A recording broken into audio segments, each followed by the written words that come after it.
Immagina di entrare in un edificio. Non un museo, non un archivio.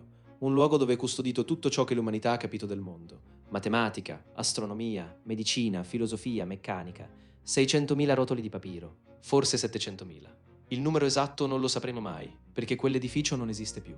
E con lui è sparita una parte di noi che non sappiamo nemmeno descrivere. Questa è la storia della Biblioteca di Alessandria, ma non è la storia che conosci.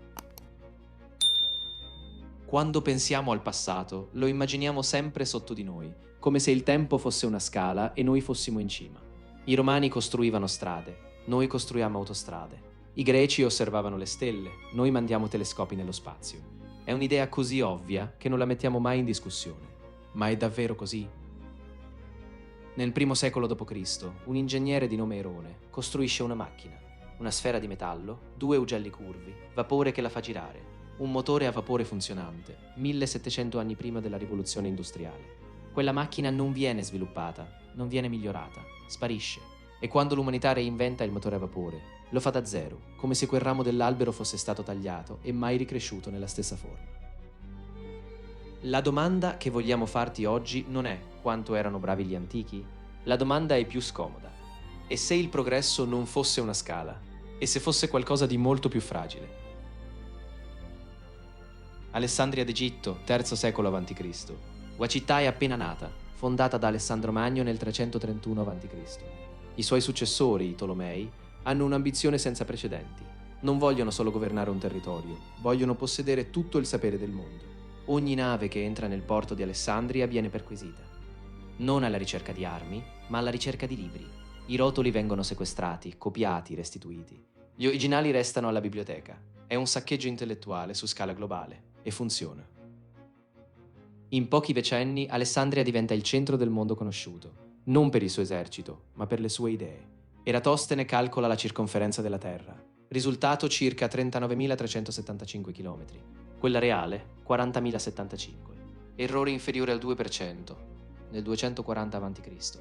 Senza satelliti, senza computer, solo geometria, ragione e un pozzo nel deserto. Aristarco di Samo propone che la Terra giri intorno al Sole, nel 270 a.C., 18 secoli prima di Copernico. Erofilo di Calcedonia esegue le prime dissezioni sistematiche del corpo umano. Descrive il cervello come sede del pensiero, non il cuore. Tutto questo accade nello stesso luogo, nello stesso periodo. È come se Silicon Valley, il CERN e Oxford occupassero lo stesso isolato, per 3 secoli. Ora arriviamo alla parte che quasi tutti sbagliano. La Biblioteca di Alessandria non brucia in una notte. Non c'è un unico colpevole, non c'è un unico incendio. C'è qualcosa di peggio. Il 48 a.C. Cesare insegue Pompeo fino in Egitto. Lì il regnante Tolomeo XIII gli fa trovare la testa di Pompeo su un vassoio. Intrappolato ad Alessandria, con poche truppe e nemici ovunque, per non cedere la flotta al nemico, la incendia lui stesso. Le fiamme raggiungono i magazzini sul porto. Alcune migliaia di rotoli bruciano. La biblioteca sopravvive. Il 270 d.C. l'imperatore Aureliano riconquista Alessandria con la forza.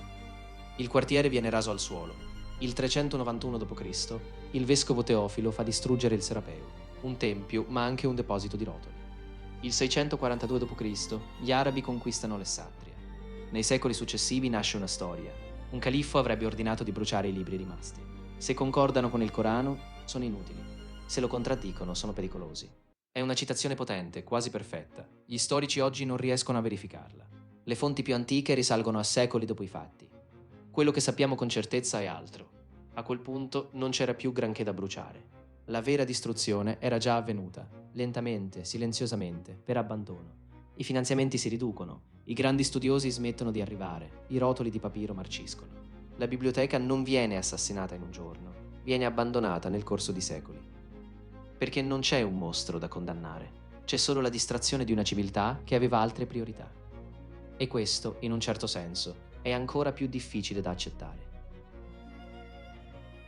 Proviamo a fare un calcolo impossibile. Erone inventa il motore a vapore nel I secolo d.C. L'umanità lo reinventa nel 1712, 1600 anni dopo.